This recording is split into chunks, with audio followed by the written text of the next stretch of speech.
Alright, so you want to make insane animations in Blender like this, and this.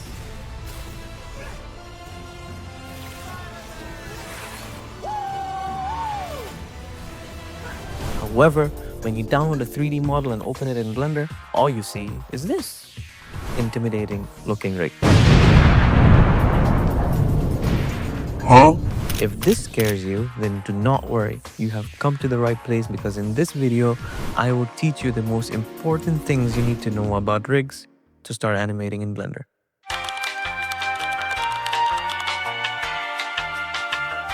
Alright, so the first step into creating anything rig with Spider-Man in Blender is we need to find a 3D model. I'm assuming you're already a beginner. So if you are a beginner, I wouldn't assume you have crazy modeling skills because that takes a lot of skill and time to do. So the best way for us to do is to find 3D models online. There's a lot of resources available online. So there's this particular artist called Hugo9P1. You can come to his CG Trader page and he has 3 rigs, Spider-Man rigs. This is the No Way Home suit, this is the Homecoming suit, and the TASM 2 suit. And these are free to download. And they have the blend files, OBJ, FBX, everything you need. So let's say TASM 2, let's click on it.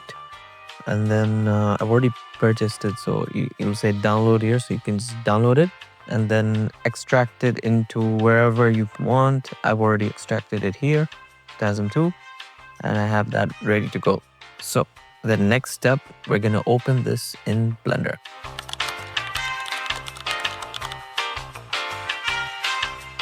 So coming into Blender, you will see this. I'm using Blender 4.2. This is the next step. We are going to press open. We're going to go to TASM 2, the folder, wherever we extracted it. So I'll just show you like TASM 2. And this is what's going to look like once you press your layout's going to look like. You just click the blend file, open it up, and we will get this. So you can just hit ignore for now. And then immediately, if we press render, this is called viewport shading. This gives, like, think we have it cycles is on, and when you see this you might think, oh, there might be an issue, why are the textures loading? There's a very simple fix to this. Just go to file, external data, and find missing files, and then come to textures, click on the folder, and then once it opens up, just find missing files, and then it should fix itself. There we go, that's done. Now we have the textures loaded in, the rig is there, the 3D model is open. Now the next step, how to use the rig. Okay, so if you are new and a beginner to Blender and you want to do all these cool stuff with Spider-Man models, like, you need to know how to use the rig. At first it might look so sophisticated, complicated, might scare you. See all this, what is all this stuff? So I'll just try to break it down as easy as possible. First thing I'm going to do is click the rig, select the rig here, and then you will see object mode. Change that to pose mode. Now you have this. You're like, okay, what is this now? The most important things over here you need to know is these controls. See, these hand controls. So if I press this, press G, and I move it around, it will move the hand. This is an IK rig. That is a whole other IK, FK, this stuff is a whole other thing to get into. We won't get into that in this tutorial. I'll just show you what you need to get a rig up and running quickly if you are a noob and a beginner to Blender. So yeah, this is one thing. If you move this hand, take this control, move it around, it will move the whole hand. Let's control Z, and then you'll see these things coming out of the fingers, what these do. So I'm gonna select all of them, shift select, shift left click, select all of them, and if I press S to scale them up and down, they basically bend the fingers in a way. If I press G, it'll just, don't do that, just scale them down. Yep, so if I press S, it will bend the finger by itself. See, the thumb is being, I said scale it down. So that's how you do that. Now another thing you could do is, if I come here and select the hand and I go in the front view, I can press this thing here. X. This enables symmetry. So if I move this hand, it will move the other opposite hand in the same, it will mimic the same movement.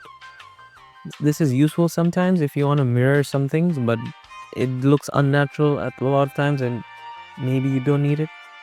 But yeah, I mean, if you need it, go for it, use it. Okay, now we're done with the hands. The most important thing you need to know how to control is this.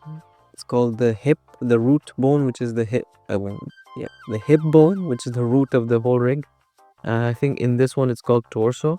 So if you like rotate it, this was what happened. So if you want to create like these crazy Spider-Man poses where like his back is bent, his legs are up, this is the most important thing you'll need to do. You need to I'll show you by creating a pose. We'll recreate a Spider-Man pose at the end of this video.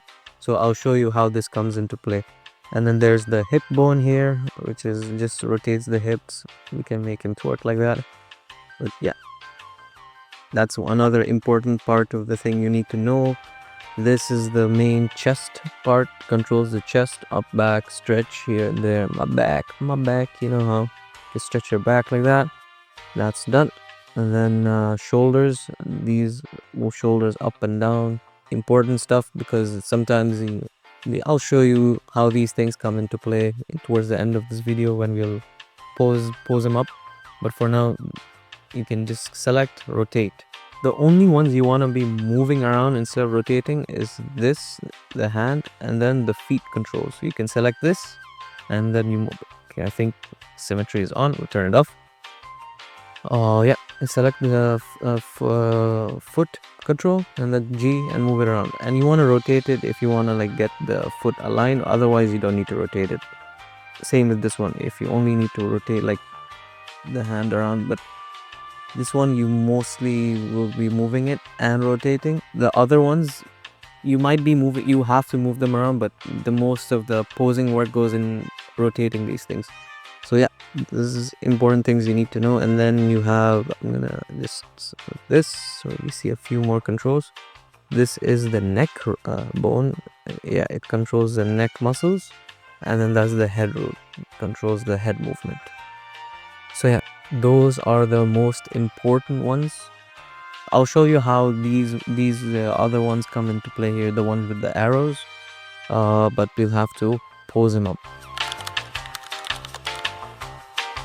So what we're gonna do is I'm just gonna go and get like Spider-Man poses.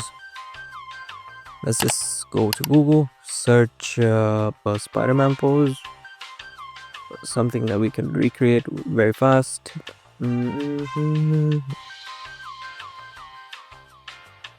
Let's see. Okay, let's try recreating this one right here. Open image, new tab. Just gonna zoom in to this 2002 pose here. What we'll have to do is, first thing we'll do the hip rotation. We'll rotate his hips. We'll go up, rotate it a bit so it's facing us. Rotate the chest a bit also.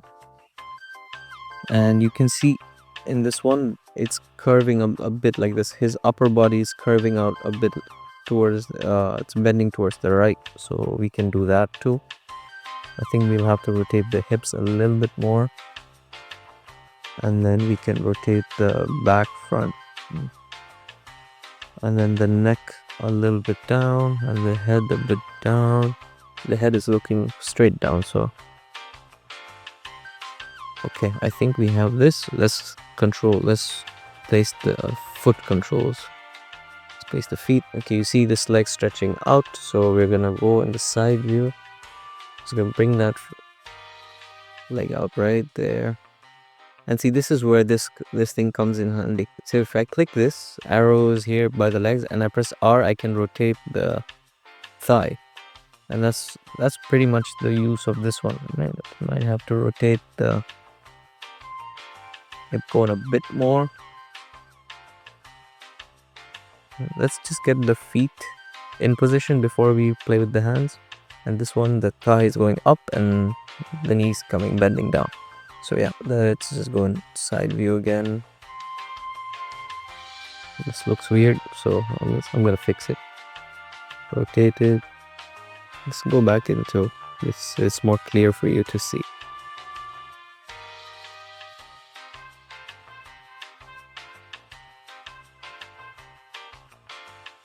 Okay, so I think we have a solid. Now let's do the hands. The hand comes in front. The shoulders are pulled in, and there's the iconic web sling there. So what we're gonna do is we take the hand, we bring it on top like that, rotate it to the way it looks. See, this is where the shoulder thing comes in. Really, like this looks so stiff. Now we want a more smooth, pose here, So we're gonna click the shoulder bone and R rotated frontward.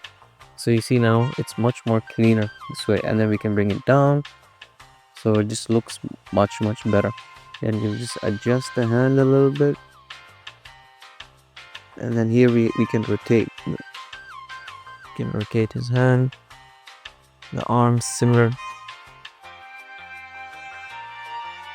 Let's see how it looks there. So it looks like the bicep faces perpendicular to the thing. So to create that web shot effect, we'll just select these two fingers and then we'll scale them down. That's it, and we're done. Maybe you might want to rotate them for a bit more action, but that's cool. And then now we'll create this last one. It's going up and it's like waving towards this side. So you'll select this, and then see, this is what happens when you don't adjust the shoulder. So I'm gonna click the right shoulder, rotate it up, and yeah, that's this. In 5 minutes we've done, less than 5 minutes even, I think so. I don't know, I've not been counting the time. Adjust it a little bit. We have created this pose. I think we did a good job. But yeah, you might want to spend more time doing handling. Now if you go back into render view, look how it looks. Wow! Very amazing! Looks really cool. From this, you could pose it. Looks good from this angle. Looks good from this angle. Looks really good from this angle. Looks a bit awkward here. Like, just play around, see what you like, and then render it out. You can switch the lighting as well. So yeah, if you do all that, if you like, just play around with the rig controls, pose him as you'd like, go crazy with it. And if you learned anything from this tutorial, please do share your work and tag me in it on Instagram @Penemology, and I'd be happy to reshare and help you out. So if you want more tutorials, let me know what you want to learn so I can make more tutorials like this. And that's pretty much it. If this was helpful to you, please do consider subscribing. That means a lot, and I have more content going on my Patreon page. So it's a paid subscribers only. So that would mean a lot in terms of support. But that's all. See you in the next one.